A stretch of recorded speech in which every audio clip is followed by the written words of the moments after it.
ओम शांति। पावन पर्व महाशिवरात्रि की आप सभी भक्तों को हार्दिक हार्दिक बधाई हो। मेरी तरफ से आपको ढेर सारी शुभकामनाएं।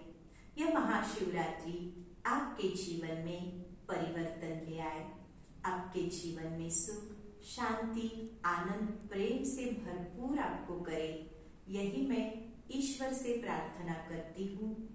आज का हमारा विषय सत्य परमात्मा का परिचय।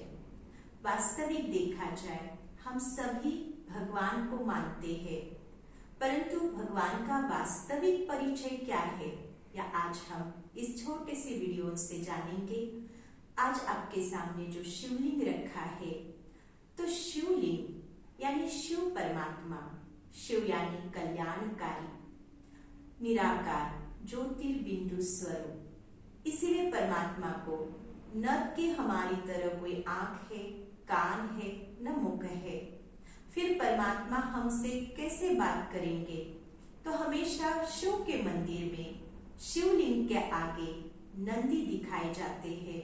यह नंदी वास्तविक ब्रह्मा का यादगार है, जिसके माध्यम से हम परमात्मा तक पहुंच सकते हैं। हमारी सारी मनोकामनाएं उस परमात्मा तक पहुंचाने का काम यह नंदी स्वरूप यानी ही प्रजापिता ब्रह्मा करते हैं। दूसरा, जब हम शिव मंदिर में जाते हैं तो उस मंदिर के दरवाजे हमेशा छोटे होते, जहां हर एक को झुकना पड़ता है। झुककर जाना यह नम्रता का भाव माना जाता, निरहंकारी पना का भाव माना जाता। खुद परमात्मा हमारे अंदर के अहंकार का नाश कराते हैं, पर जैसे वह हमें निरहंकारी बनाते, वैसे खुद भगवान होने का उनको अहंकार नहीं। इसीलिए शिवलिंग हमेशा नीचे यानी गाभारे में दिखाते हैं। हम शिव को हमेशा आधी ही प्रदक्षिणा लगाते हैं, आधा ही फेरा लगाते। इसका कारण परमात्मा जन्म मरण रहित है, सुख दुख से न्यारे है। तीसरी बात, हम शिव के ऊपर हमेशा त्रिदल यानी बेलपत्र चढ़ाते हैं। बेलपत्र चढ़ाने का कारण इसमें 3 पत्ते हैं, जो है ब्रह्मा, विष्णु और महेश का स्वरूप। यह तीनों देवताएं परमात्मा के ऊपर अर्पण हुए। वह हमें भी सिखाते कि हमें भी अपने तन से, मन से और धन से परमात्मा के ऊपर अर्पण होना चाहिए और सच्चा दर्पण बनना है।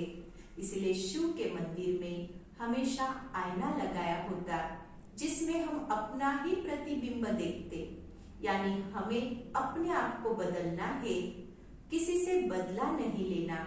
यही हमें सीख मिलती है। इस तरह धतूरे का फूल यानी अक का फूल भी चढ़ाया जाता, जो बहुत ही कड़वा होता है। वास्तविक हमारे मन के अंदर भी जो कड़वाहट है, वह हम परमात्मा के ऊपर अर्पण करें।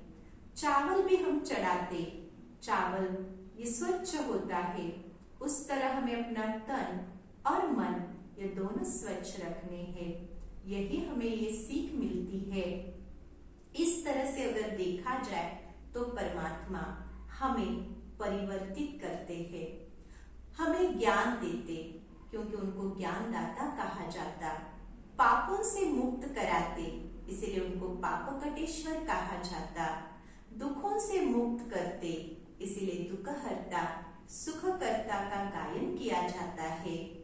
हमें मुक्ति देते, इसलिए उनको मुक्तेश्वर कहा जाता है। इस तरह उनके कई नाम है, कई नामों से उनको जाना जाता।